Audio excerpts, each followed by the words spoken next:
Welcome to our pre-show chat for Unity 1918 by Kevin Kerr. Joining us today will be Kevin Kerr, Skye Brandon, Moira and Erika Dyck. Kevin Kerr is a playwright and a founding member of Vancouver's Electric Company Theatre, with whom he's collaborated on the creation of more than a dozen full-length productions, including Brilliant, Studies in Motion, and Tear the Curtain. He received the 2002 Governor General's Literary Award for his play Unity 1918, which has been produced more than 100 times across Canada and around the world. Other plays include Skydive, Spine, both for Real Wheels Theatre, The Remnants Man, Sunshine Theatre, Secret World of Og, Carousel Theatre for Young People, and The Knightsmare, Caravan Farm Theatre. He also co-wrote the feature film adaptation The Score for CBC Television, Screen Siren Productions, and collaborated with Stan Douglas on his interactive, immersive National Film Board installation, Circa 1948. His latest project is a suite of virtual reality installations that accompany Electric Company Theatre's newest production, The Full Light of Day. Kevin joined the University of Victoria's Department of Writing in 2012. He currently teaches playwriting and screenwriting with a creative focus on cinematic theater hybrids, collaborative creation, site-specific theater, and interactive narratives. Skye Brandon. Skye is a Treaty 6 actor, director, producer, instructor based in Saskatoon. He has worked for numerous Saskatchewan companies, Persephone Theatre, Shakespeare on the Saskatchewan, Dancing Sky Theatre, Globe Theatre, Station Arts Centre, a number of indie companies for Live 5, for whom Skye helped co-found, as well as nationally, including the Stratford Festival, Shakespeare in the Ruins, and the Drayton Entertainment. He is currently on the board of directors for the Saskatchewan Association of Theatre Professionals, where he has recently finished serving a 2-year term as board chair. Skye is both a BFA and MA alumnus of the U of S. Moira Day. Moira Day is a professor of drama at the University of Saskatchewan, where she also serves as an adjunct member of Women's and Gender Studies and the Classical, Medieval, and Renaissance Studies Unit. In addition to coordinating the graduate area and teaching dramatic theory, history, and literature in the Department of Drama, she has served as department head since 2007. A former book editor and co-editor of Theatre Research in Canada, I'll butcher that, Researcher Théâtral au Canada, she has published and lectured widely in the field of Canadian theatre, with particular focus on women and prairie theatre prior to 1960. Her editing projects have included The Hungry Spirit, a play anthology featuring the work of pioneering Western Canadian playwright, The West of All Possible Worlds, an anthology of contemporary prairie playwrights, Westwards, celebrating Western Canadian theatre and playwriting, a collection of essays featuring the contemporary theatre in Manitoba, Saskatchewan, and Alberta theatre. And most recently, Performing Turtle Island, Indigenous Theatre on the World Stage, co-edited with Kathleen Irwin and Jessie Ray Archbold Archer, an anthology of essays on contemporary Indigenous performance and theatre in Canada. She also co-edited a special issue with Mary Blackstone on contemporary Saskatchewan theatre for CTI. Erika Dyck is a professor of history and Canadian Research Chair in the History of Medicine at the University of Saskatchewan. In 2014, Dyck was inducted to the new College of Scholars, Artists, and Scientists at the Royal Society of Canada. Born and raised in Saskatoon, Saskatchewan, Dyck began her undergraduate schooling at the University of Saskatchewan before transferring to Dalhousie University. She returned to her hometown for her master's degree before enrolling at McMaster University for her PhD in History of Medicine. While earning her doctoral degree, she was convinced by Larry Stewart to research experimentation in Canada, leading her to study LSD and eugenics in Saskatchewan. That is our panel that will be discussing Unity 1918 and all the things that come before and currently with the play. I'm going to hand it over to Moira Day to continue the conversation. Okay, thank you. I'm going to be kicking off as the theater historian. So I'm going to be starting off with giving you a quick overview of theater and plague. And I'll make it short. So we could have the first slide, Carla.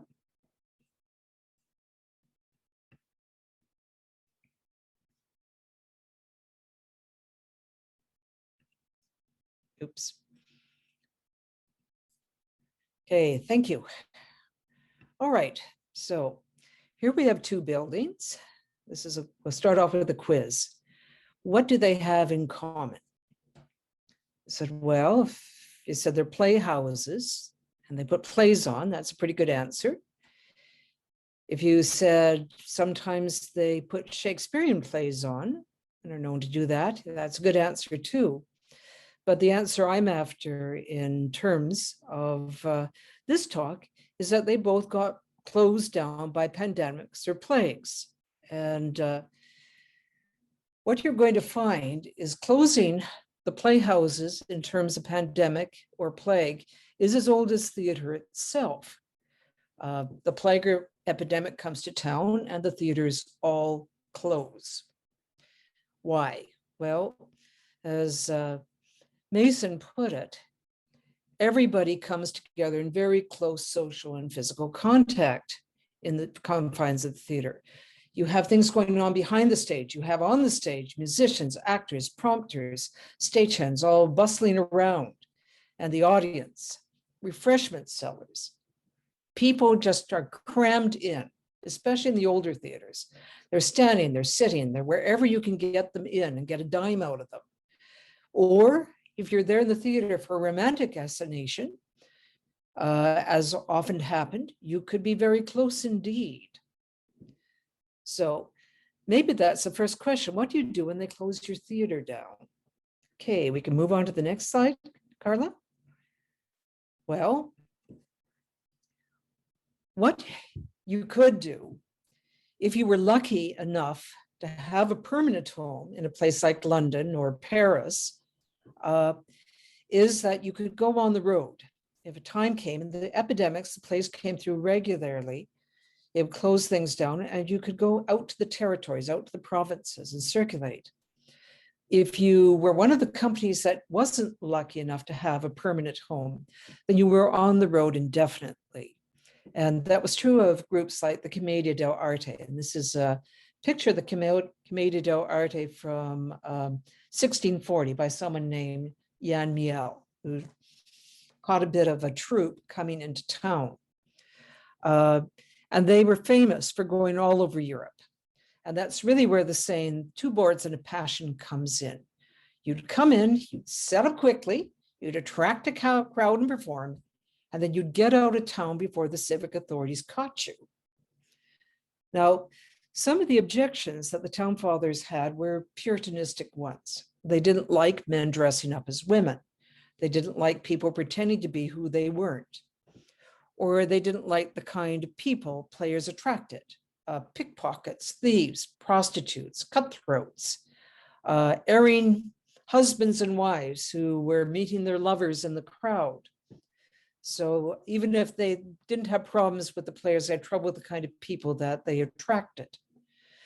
But you found that even lenient town fathers didn't like the players arriving in times of plague or war. And that's going to be very important to what happens in later periods as well. Now, as I said, this picture is from 1640, but the Commedia actually declined a lot over the 17th century because of things like the 30 Years' War, which brought a lot of war with it. And with the war, a lot of plague and illness. So you found the combination was really a deadly one, especially for Commedia troops. It disrupted travel routes. It was hard for you to get out of town. And if you managed to get out of town and not getting mugged or murdered or die on the road and survive the trip to the next town, very likely there were people there to make sure you didn't come in. It's a bit like the borders closing now. Now, one ironic exception to this actually was this. Okay, next one, Carla. Aberamagel. One of the great ironies is that one of the best known passion plays in the world was established in 1634 as a response to the plague. The story is that somebody wanted to come home to Aberamigau. He brought the plague with him. People started to die. So in 1633, the town said, if they were spared the plague, they would do a passion play into perpetuity. And in fact, it's been running for almost 400 years now, every 10 years, with few exceptions. I was supposed to see this play in 2020. Anybody want to guess what happened in 2020? Yes, you're right. The play that got founded in response to a plague going away got canceled by a plague, though they hope they will be able to go on in 2022. So we're going to move up into the time scale. Theaters closing in 1918. So moving up to the Saskatchewan of 1918, which is setting of Unity 1918, anything I said about war and epidemics being hard on theater applies here. The professional theater in Saskatoon at this time was almost exclusively a touring theater.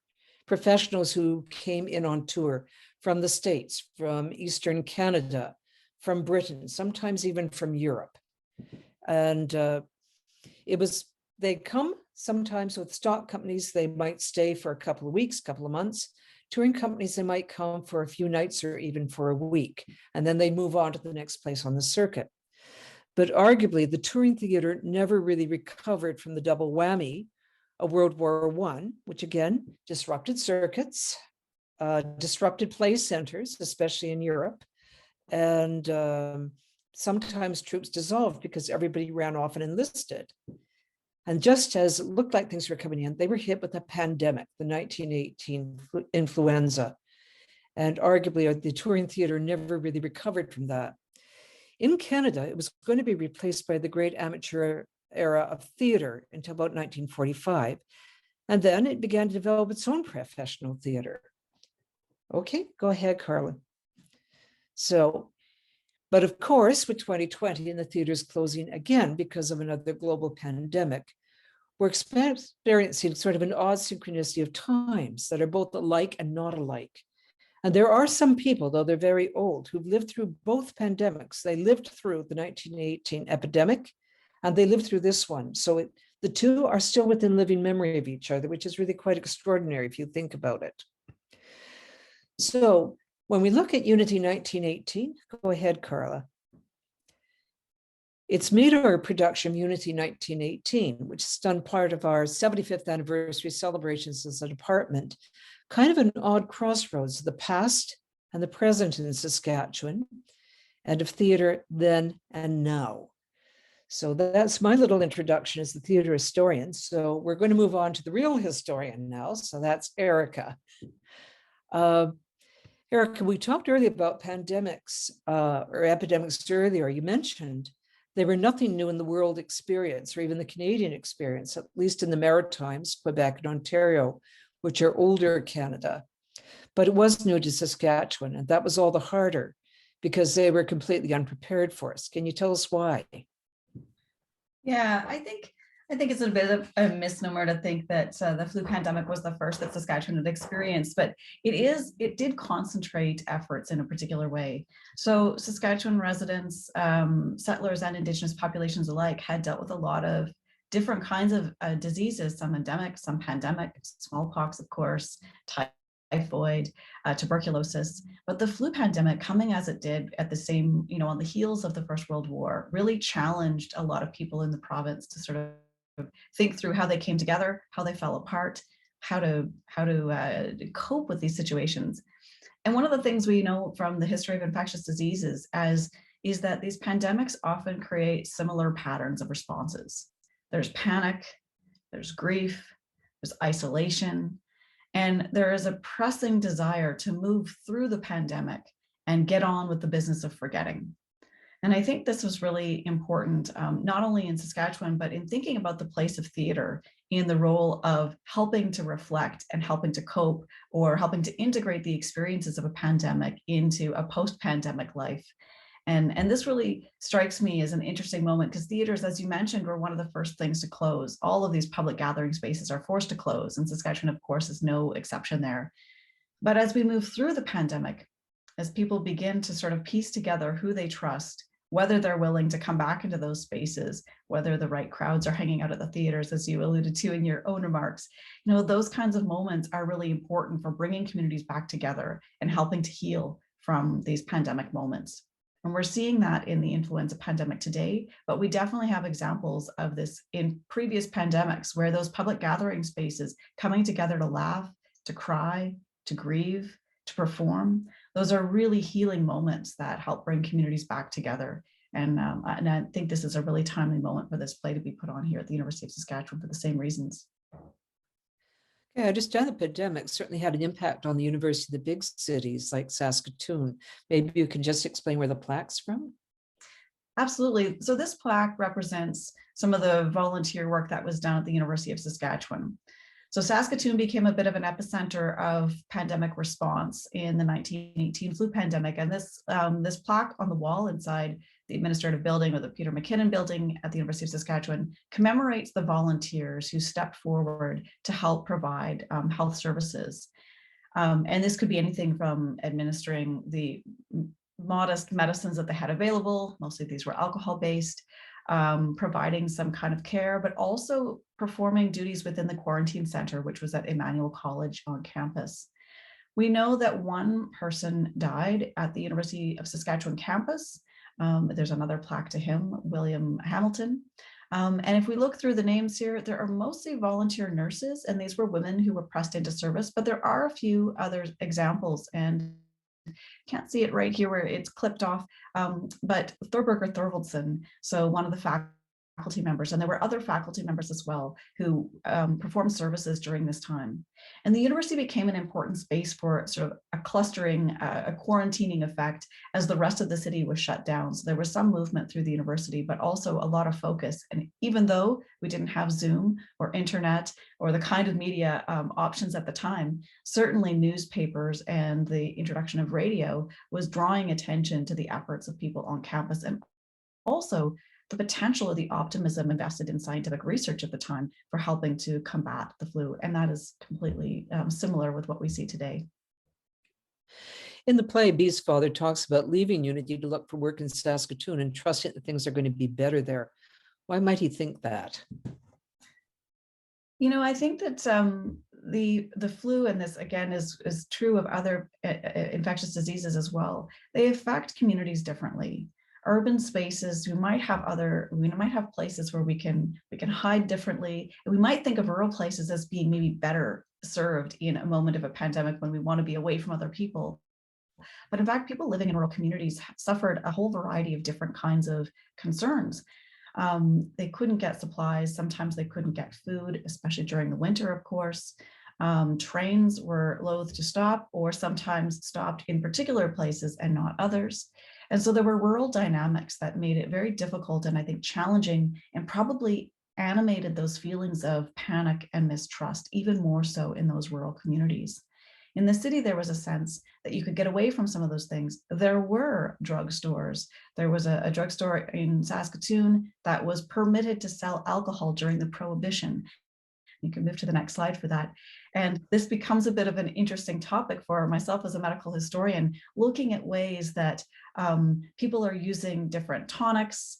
Some of them are mostly just alcohol-based, as ways to sort of move through the regulations at the time, which prohibited the use of alcohol, but also use this for medicinal purposes or simply to ease the anxiety and the fear that people felt of catching the flu. As soldiers were coming in, of course, they would spread out through the cities, but also sort of filter them through the rural areas. And I think there was a real concern about, how we're going to manage this. How do we manage the distrust that people feel? And so turning to experimental therapies, again, including alcohol. And we saw this as well during COVID-19, suggestions that you could try different things, many of which were quite harmful. This was true as well in 1918. So Saskatoon had a variety of different opportunities that people could explore, both in terms of finding work. There were essential services. There were, of course, people who were providing health services, but also funeral services, which were prohibited in terms of public grieving, but there were still grave diggers, and there were still people who had to manage the piling up of bodies. If we recall that the flu killed more Saskatchewan residents than the war did. It really moved around the world and had catastrophic effects on the social relations. And in the cities, I think that was felt very acutely. But I think people also felt that they could do something or contribute to their communities in some ways. We said one thing we've experienced in 2020 was that even if COVID didn't directly kill people, it destroyed people or caused their death in other ways. And there's been terrible disruptions in our rituals for taking care of people, saying goodbye to them and grieving afterwards. And you said that was particularly true in 1918 in rural districts like Unity. Can you expand on that? Yeah, there are some really harrowing tales and stories of families that starved to death, or children whose parents died, but they couldn't reach care. And so the children either died or were left malnourished.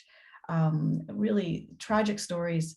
There was an initiative in the 1980s to go back and do community histories, and reading through some of the rural Saskatchewan histories, you find the imprint of the flu pandemic on the way that communities remember this time. There's often, these books are filled with celebratory stories, sometimes humorous stories, births and deaths, but the flu has a special place as people remember it as a really difficult time of not being able to trust their neighbors. They weren't worried. People wanted to check in on each other, but without the access to telephones and without the access to communication, it was very difficult, and there was a lot of mistrust built up. So families suffered tremendously during this period. We don't have a lot of historical language for describing in very nuanced ways the kind of mental health toll that it took. But I think certainly today, with a broadened vocabulary for thinking about mental health, anxiety, depression, the traumas that people faced during COVID, it's easy to now look back and recognize that some of these stories are actually revealing a kind of burden, a mental health burden that people were suffering as well. And it's difficult to measure that or really quantify what that meant in terms of the impact that it had on rural communities. But we certainly see it in the slow recovery, the slow ways that churches began to perform services again, the slow recovery of finding those public spaces for grieving, for laughing together, for performing together. And I think this is an imprint that COVID will also leave that kind of collective imprint on our memory. Mm-hmm. One thing we talked about the other day, Erika, was it's relevant to the play because women seem to take on so much of the role of taking care of people. There's the doctors, but then there's a whole network of people take care, and that was really disrupted by the epidemic. Can you just talk a little bit about that? Yeah, of course, during the First World War, a lot of the men left or were pressed into different kinds of service, either performing agricultural roles or moving into work. And women often started off as volunteers, but when the men were returning, these women didn't get a break. So they took on these roles during the war. And then as the pandemic rolled in, they were again pressed into service to provide healthcare, so oftentimes without compensation. So they weren't paid for the work necessarily, but women, especially at this time, were expected to have kind of innate healthcare or healing qualities. Mothers are supposed to just know what to do, I suppose. And this idea, that sentiment, then extended into help providing kind of nursing care during this time. Also, it's important to keep in mind that in rural Saskatchewan, there were only 11 hospitals outside of Saskatoon and Regina. So this means that most of the healthcare, even prior to the pandemic arriving, relied on a variety of informal networks, sometimes formalized networks of midwives and nursing care, but often these are, a single woman working in, say, northern Saskatchewan, or perhaps even in Unity. Unity had a small hospital, but in the local area, there might be one woman who was expected to travel around to different families. She sometimes didn't know those families. These were usually young women. In fact, when women were married, they weren't allowed to continue working in this capacity. So you imagine these young women who were moving around, maybe delivering a baby at one point, caring for a farm accident wound at another point. And when the flu pandemic comes in, now they've got a whole host of other responsibilities in terms of moving around.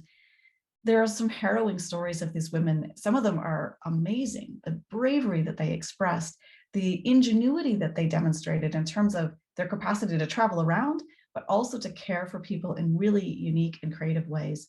But there are also some very tragic stories. There's one of a woman in southwestern Saskatchewan who just got her first post as a public health nurse when the flu pandemic arrived in her community, and she died caring for people during the pandemic. But many of the families that she served survived, and they named the school after her. But there are these really fascinating stories of the ways that women face this, often without a lot of support. Okay, thanks. Okay, Kevin, I was wondering if we could move to you. When you wrote the play, just at the turn of the 21st century, COVID was nowhere in sight. Why write a play about the influenza then? And why place it in Unity, Saskatchewan? The influenza was a global phenomenon. Why not write a play about the flu in Vancouver instead, since that's where the play was first produced? Yeah, thank you, Moira. That's those are great questions. Well, yes, true. When I wrote it, there was no COVID-19. Little did I know that I would have a sort of resurgence 20 years later. But it was a real confluence of things that kind of prompted the play. I didn't actually know anything about the Spanish flu when I began the early sort of thinking about this project. It kind of started from a couple of different other points of interest or questions I was pondering at the time, and specifically a character. I had been carrying around the idea of writing a play that featured a young woman undertaker, and it was inspired by a conversation I had had in high school with a friend who was discussing, career plans, and she decided that she wanted to be a mortician. And that image I found really compelling and surprising, and it was incongruous with what I knew about her, and also all the stereotypes I might have carried about what I thought an undertaker might look like. So that idea of this character was sort of living with me for years. And then I was trying to begin work on a project in a playwriting workshop, and I thought maybe I'd pursue that character. And then at that point, my question was, well, where would she be? What would she be up to? What would be a story that she could inhabit? And the first, thought I had was that she should be somewhere where a lot of people were dying, because that would keep her busy and that would make things interesting for her. So I began to think about that, and I, on a kind of somewhat of a bit of a impulse, went and researched the Spanish flu, which, as I said, I didn't really know anything about. I had heard the term, but I didn't know what it was or when it was or much about it. And then when I found actually a Canadian book about the flu from a Canadian perspective, and it was I was kind of stunned at the scale and the size of this event, and then kind of surprised that I didn't know anything about it. Like, why didn't this inhabit my, why wasn't this sort of more embedded in the collective conscious? So that's really intrigued me, because there it was right at the end of World War I, which is, of course, has a huge place in our kind of national narrative. So it began to kind of trigger these questions around the difference between what we think of as glorious death versus inglorious death, and so that was sort of where that kind of opened up for me as a sort of backdrop, I guess, to the play. And then the other thing that was also on my mind at the time was just the presence of sort of the apocalypse myth in our culture, when that kind of comes back into the foreground every so often. It seems that we get interested in the idea of the end of the world. And when I wrote the play, it was when I was doing the research and early writing of it. It was just in the run up to the turn of the century, and there was a lot of kind of renewed interest in the idea of, the end of the world. There was the whole Y2K panic, which was, rather underwhelming as when it actually when we turned the clock over. But also there was the emergence of a number of doomsday cults that appeared at the time, and there were suicides en masse within these groups. And so that kind of energy around thinking about end times was also something of, I was curious about that. So those sort of different questions kind of merged together to sort of make me think that this might be a period that would be interesting to write about, or to set a story in, I guess. And then why Unity and not Vancouver? I think that for me was a little bit about just, again, it was an early sort of just image or impulse when I began to write, thinking about where this place would be, where this story would be set, and the idea of a small Saskatchewan town just was the first place I landed. I was basically imagining my mom's hometown, which is not Unity, but it's Foam Lake, which is further east on the Yellowhead.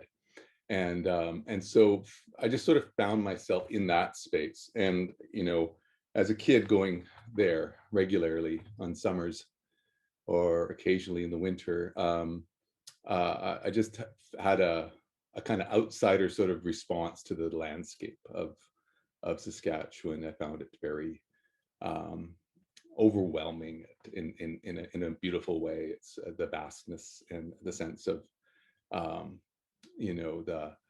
the appearance of a community on that landscape as you move across it feels both so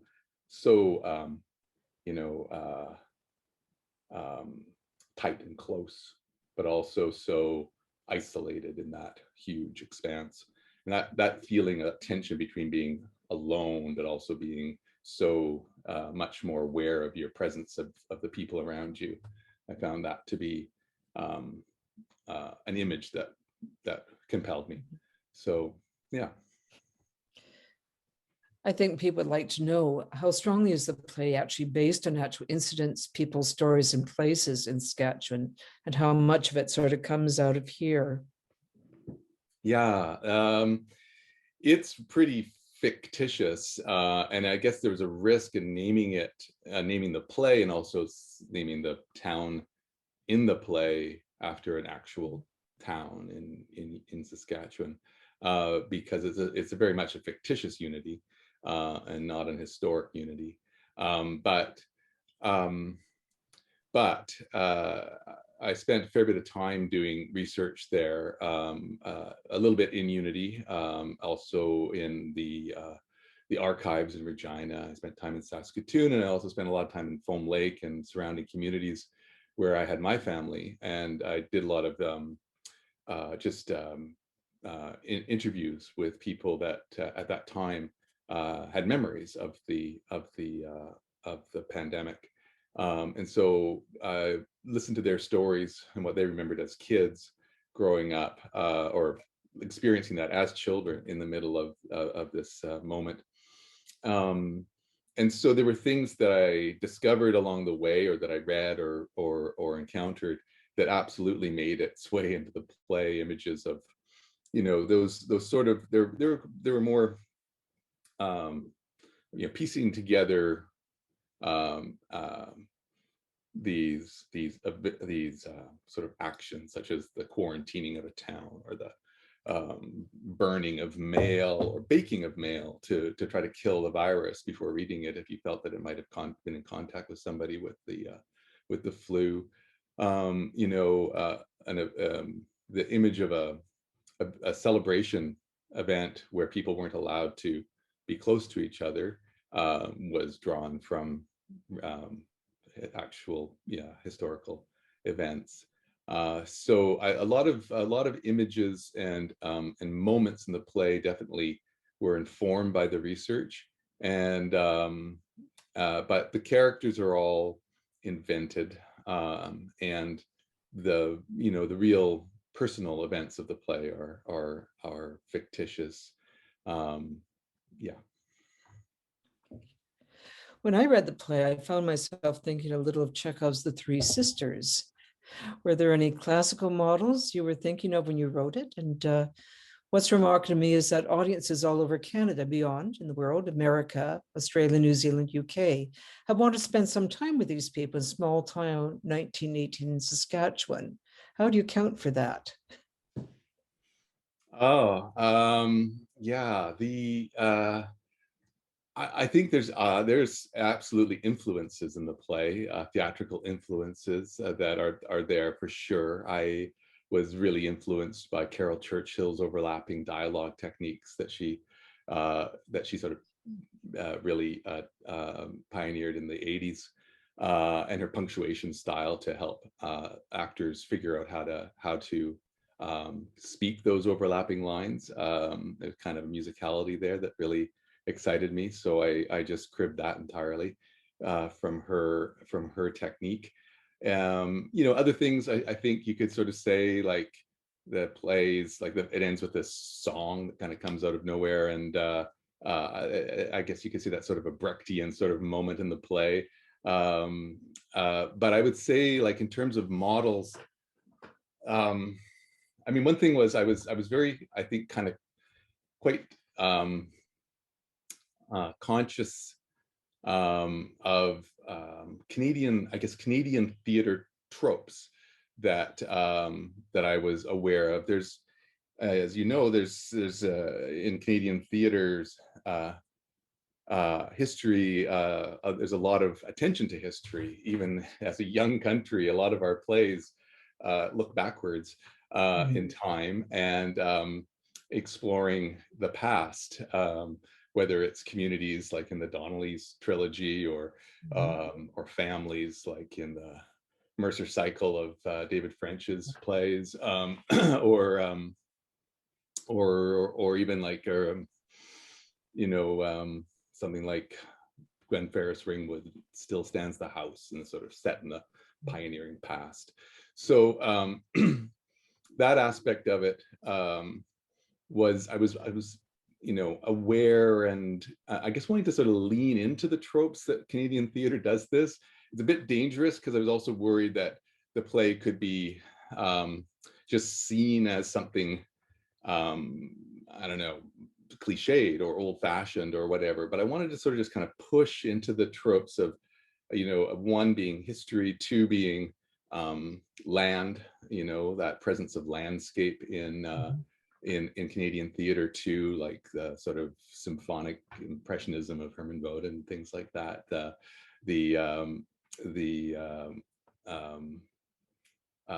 Presence of this sort of threatening landscape, but I wanting to just sort of like almost code it in a way that the audience goes, oh, I think I know what this is, and then try to push it out, or kind of pop that bubble a little bit, try to find the surprise inside what looks like the trope. And so playing a little bit with those narratives, I guess, the whole, also just the whole World War I narrative of in Canada as this sort of coming of age story of a nation, which was a very romantic reading of a horrible and useless war. I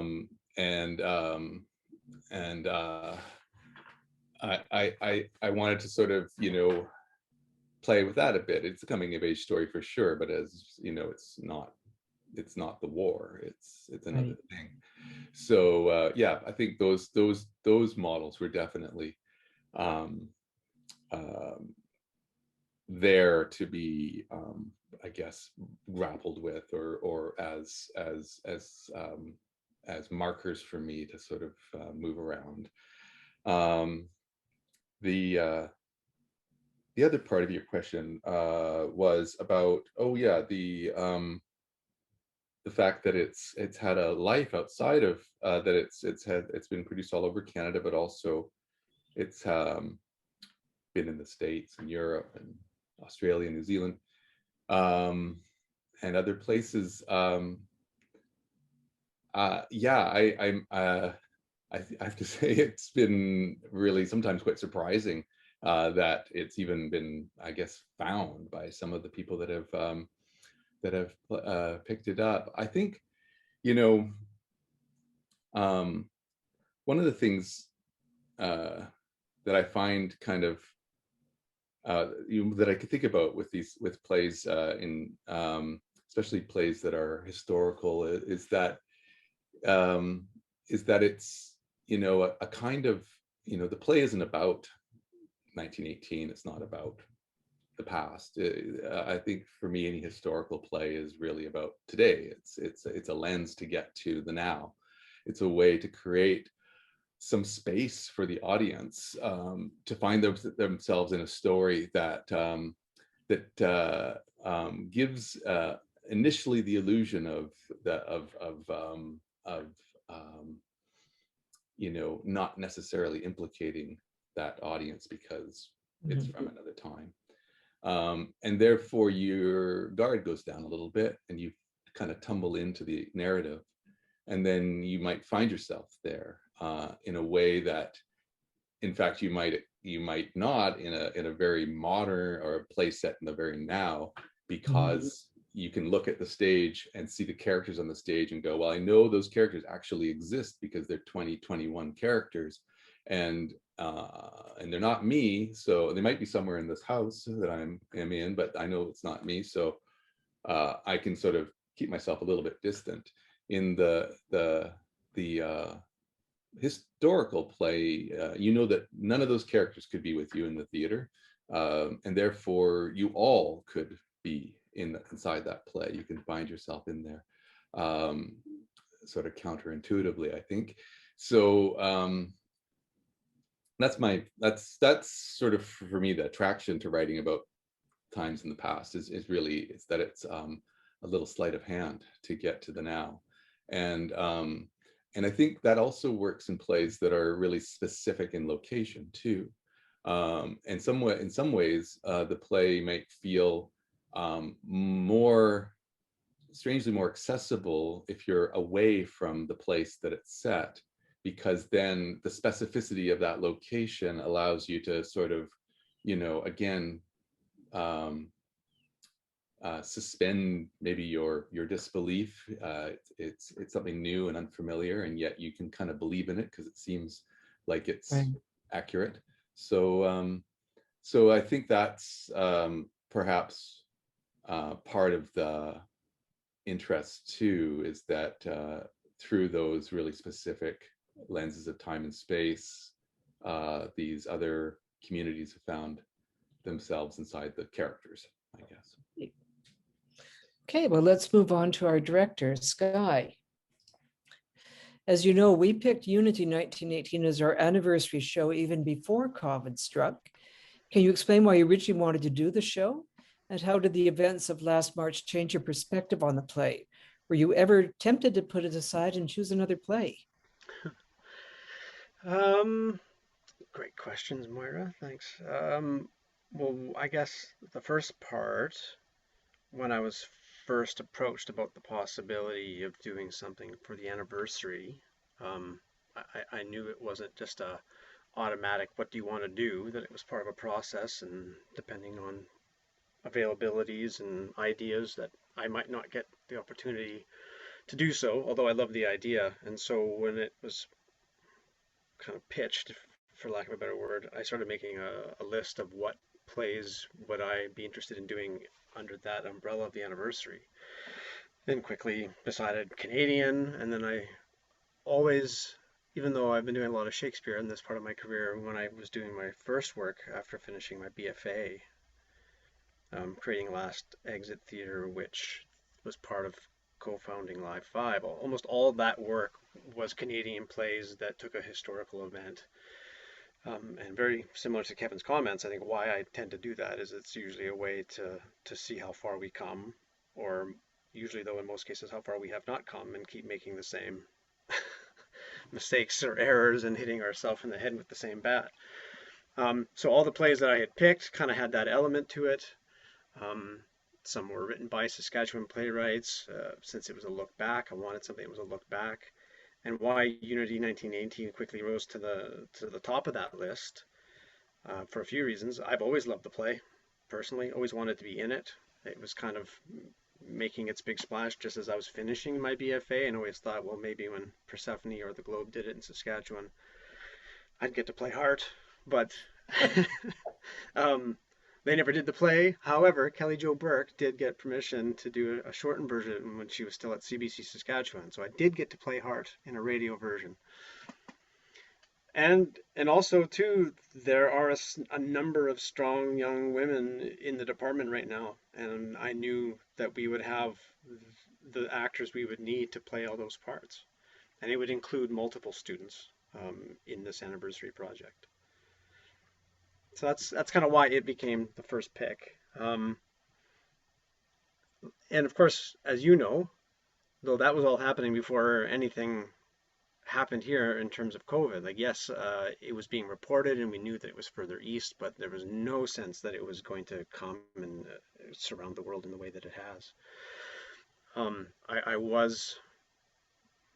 I felt some like, okay, we can still potentially do this. When we did the first round of auditions, the number of students who were familiar with the play, because David has used it in the past in terms of his props class, and like, here, read this play. In terms of, I think even with set, like, how would you do this play? So a number of the students were familiar with it and were extremely excited when we said that this was the play that we wanted to do. So that was heartening to know that the students wanted to do it, even though all of this was happening at the time that we were doing the first round of auditions. And in terms of ever thinking about, to put it aside, from a safety point of view, I guess yes, and not knowing in the ever-changing landscape of what you're allowed to do and who's allowed to do what based on what province you're in or what country you're in, because restrictions are always changing and different. We wanted to do it last fall originally, which I thought worked quite well because the play takes place between October 15th and November 26th, as I recall, give or take, end of November. But pushing it and giving it some time, I'm glad we did that, because at least we're getting to do it now and getting to do it in the building, although under restrictions. So no, not really. I didn't really want to put it aside. It felt timely, obviously. How have the cast found the experience of working on a play about an epidemic while they're actually living through an epidemic? What they found easy to connect to, where have they found it difficult? Pretty easy. Pretty easy, especially when we get to the sections about masks and requirements. We still laugh, like, every time. We just, we did another run through last night, and the two actors that are playing Rose and Doris, Mackenzie and Avery, like, some of the best dialogue are those two women in the telegraph office, and you never get to hear the other side of the conversations, but you get to fill in the gaps.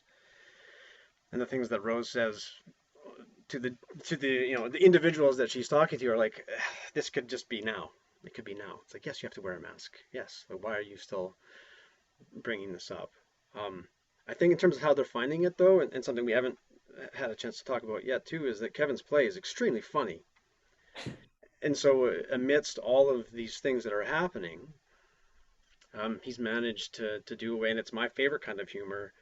The more I find, the more direct and straight down the middle the characters play these situations, the funnier they become. So the more we've said, don't play it for the laugh, just play it honestly, and then all of a sudden it becomes 5 times funnier than the first time they did it. And I think that laughter is also getting everyone through it, that despite the dark parts of the story, we're still laughing, but we're laughing together and we're in a room together. And I think they're just so glad to be back working on something physically, not digitally.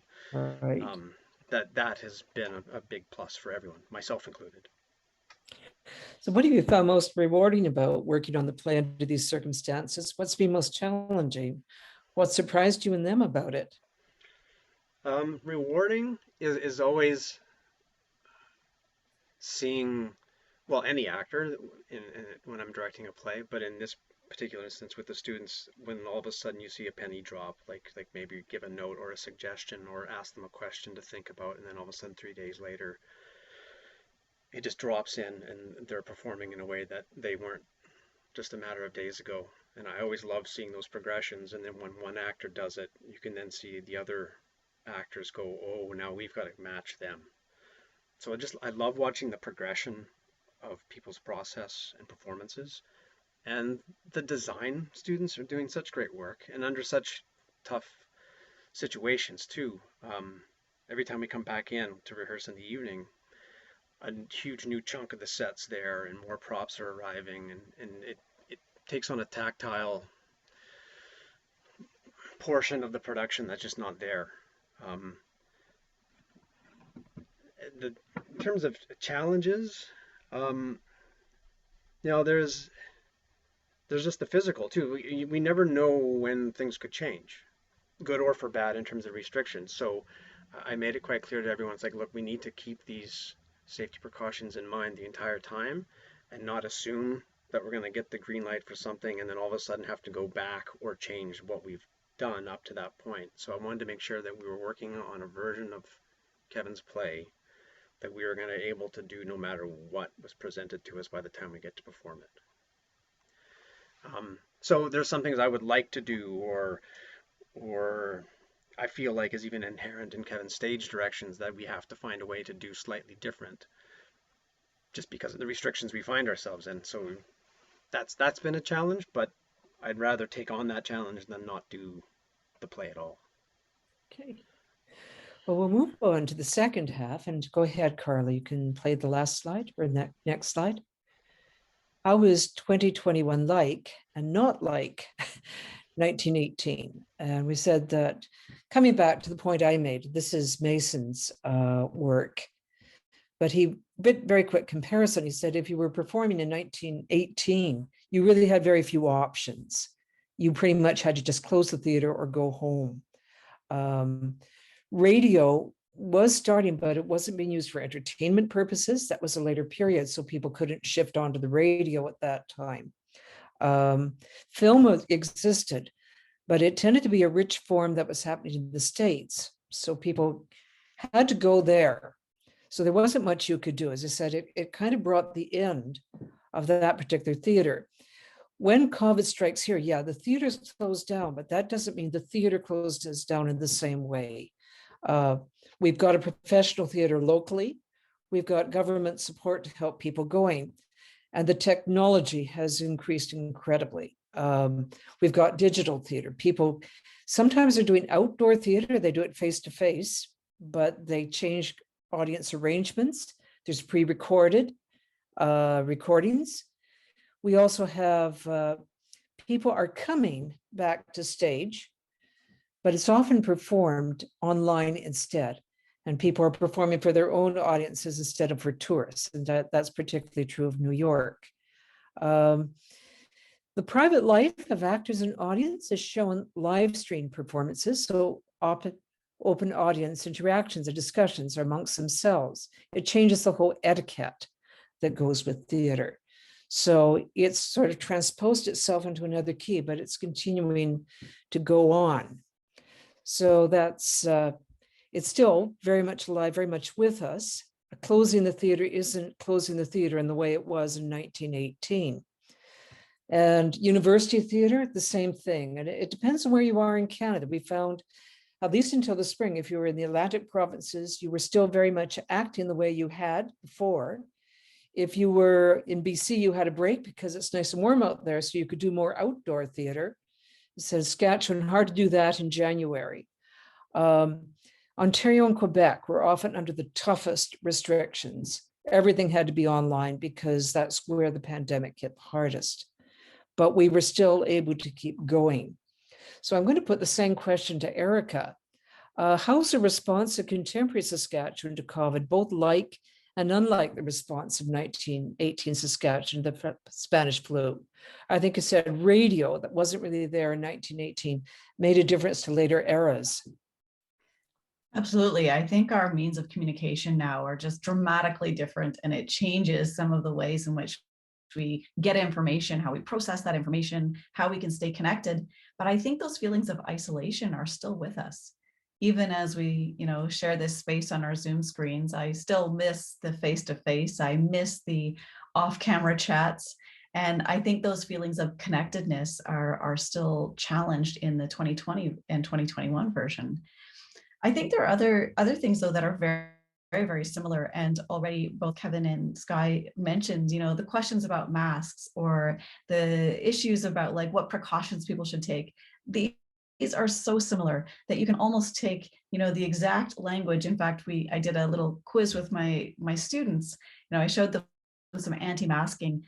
If you look at the quality of the image, you can tell which era it comes from. But if you describe or you just read out the words of the anti-mask rallies that were taking place in 1918, it sounds unbelievably, almost like exactly the same as what's taking place. So I think these kind of deeper, and Kevin mentioned the kind of dystopic or apocalyptic tones, these deeper feelings of distrust that are formed during these pandemic moments, these places that kind of shake us to, questioning our place in society, who we should trust, what we should trust, science, religion, bleach, where do we turn to get our kind of, our sort of ropes or our lines of support. And I think those sort of human feelings run throughout these examples in ways that really connect us to this past in really, intimate ways. Hey, Kevin, this probably comes back to the question I asked earlier, but where do audiences in 2021 living in another global pandemic still see themselves in Unity 1918? Do they respond to the play differently than they did in earlier times? Yeah, I think I'm curious about that too, actually. I think there's an interesting, there's a bit of a division. I think when the pandemic hit last spring, there was a bit of a surge of people watching movies like Contagion on Netflix. But I would talk to people and be in agreement with them when they would say, that's the last thing I want to do, is spend time watching a story about a pandemic when I'm actually living it. But I do think there can be a kind of comfort and a kind of a recognition of that shared experience. I think some things will just seem just all the more recognizable, but maybe for that, then that that event can sort of kind of do what it's supposed to do in the terms of the theater experience, is then just form the backdrop and let the story of the characters come forward. So maybe there's a kind of increased trust or something in the story when you recognize certain things like mask protocols or whatever as being just really truly familiar. Okay, Skye, as a member of the professional stage community in Saskatoon, can you speak to your own experience in surviving and hopefully thriving in COVID? Thriving? I don't know. Well, I'm very grateful to be working on this right now. I can certainly say that. We were 1 week away from opening Stones in His Pockets at Persephone Theatre when everything got shut down. And for those first few weeks, it was a lot of uncertainty. Not that there's certainty now, but at that point there was obviously many questions and not knowing how. My wife's also a theater artist, so how are we going to pay our bills? How are we going to make sure that our daughter comes through this in terms of feeling like she's getting what she needs from school and from us. So having even something like the CERB and then the now CRB, especially in those first few months, knowing that okay, well, at least I'm going to be able to pay my bills, and that will be enough for now. But also too, I think because of other things that happened in the months that followed, in terms of George Floyd's death and a lot of structural and systemic things are under the microscope, and at least this great pause has given individuals and organizations the opportunity to kind of really look at the way we do what we do in many aspects. So I do feel like there's going to be a new way of doing things. Not that it'll be perfect when we all kind of get back to quote unquote normal, but I do feel like that we're using this opportunity to take the steps towards doing theater in a different way, which I think ultimately will be good for everyone. Yeah. How is the staging of Unity 1918 being affected by health and safety regulations? Maybe you've already answered that, but. Well, I guess I touched on it, but like, I could, give some specific examples without giving, too much away from the plot. But, there's at times characters kiss each other, and I told everyone right off the bat, well, you're not going to be kissing them, obviously, but staging them in such a way that, they block the view because we're going to be live streaming it. We're not going to have audience members in the theater live. It's going to be streamed. So knowing that an actor can step in front of another actor and block the view and lean in as if they've kissed, things like that. One instance, two characters it says, they shake hands, and then they realize after they've shaken hands, they kind of wipe their hand on their pant leg. Well, to try to capture the same thing that Kevin has in that stage direction, they go to shake hands, and then they both realize, oh, we're not supposed to, and then they kind of drop their hand and still kind of do the brushing action. So they never actually touch, they stop. So there's lots of those kind of things that are like, okay, you can't physically touch, so you catch yourself before you do it and still play the awkwardness of the moment. So things like that we've had to tweak. And the biggest one too, Carla had made the suggestion early on, saying, well, we're not going to have audience and we want space. Why do we have a riser in there for people to sit on when we can't have people in here sitting? So we took the risers right out and we're using the whole space as if it's a playing area to get more distance and let people be in scenes together but be a bit further apart than they normally will. So we're trying to make it a positive exercise in stretching what we think we can do in that space too, which has been great. Everyone stepped up to the challenge. Okay, well, two more questions for you, and then we'll move on to our final closing thoughts. Have there been advantages and disadvantages to producing the production in the spring summer session? It was originally supposed to be in the fall. We've ended up doing it in the spring. Mm-hmm. I think the biggest disadvantage is that I don't see them on a regular basis. Usually in the fall, I'm in the building as a sessional teaching a class, and so there's a sense of seeing them during the day, at least some of them, whether they're in a class I'm teaching or not, and then into the evening. So you tend to be around a bit more often to answer questions. And while some people do reach out by text or email, it's not quite the same as being in the building during the day and then meeting them at night. So sometimes it feels a bit separated.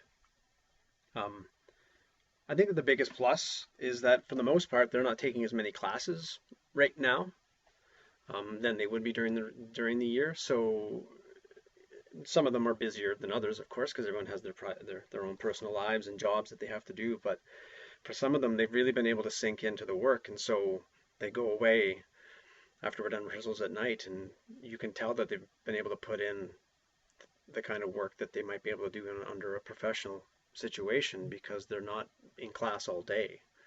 Right. So I think that's been a plus for some of them, as they come in and they are ready to work, and some of them got off the book like super early, which is a benefit if you're in a position to do that, because then you can play in a way that you can't when you're still got your script in your hand. Mm-hmm. Would you do it again? Yeah. As much as I wish we could be doing it in front of a live audience, and not have to maybe have some of the restrictions that we have. Not that I don't think the restrictions are important, just if we were in a situation where we didn't have to need them. Despite all that, wishing in what ifs, I think it has been good for everyone to be telling a story in general, but specifically this story. So yeah, in a New York minute, I'd do it again.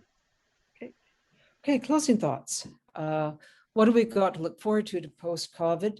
What things have we experienced during the pandemic that will help us moving forward? So just very quickly, Erika? Yeah, I mean, I always think that moving forward requires looking back. But when we're living in a pandemic moment, people don't want to think back. They want to move forward. And we're in this kind of anxious moment where reflection is really difficult to do, trying to zoom ahead. And I think I'm really excited about watching this performance and also looking at how it has an impact on our community going forward, because I think this is exactly the kind of thing that allows us to get some distance from our own isolated lives right now and to process some of the really difficult feelings that we all have as we imagine a future in a post-pandemic world and how we give meaning to what that pandemic has done to change the way we interact with one another. So thank you. Thank you for including me in this, but also thank you so much for all the work that you're doing. I think it's really important historically as much as it is in our contemporary world. Okay, Kevin, final thoughts. Yeah, I think, well, I think Skye really hit it with the sense that this time in all of the challenge that it's presented for theater artists, for performing arts, this period of reflection has been incredibly powerful. And I think looking forward, there's going to be a lot of optimism in seeing a shift into where theater will be going, and how much more hopefully inclusive it will be in terms of the stories told and the audience is embraced. And I think there's gonna, I hope, I've been optimistic from the beginning that we're gonna really crave being together. So I hope that that turns out to be true, and that there's a lot of desire to get into a room with other humans. Okay, thank you. Skye, final thoughts.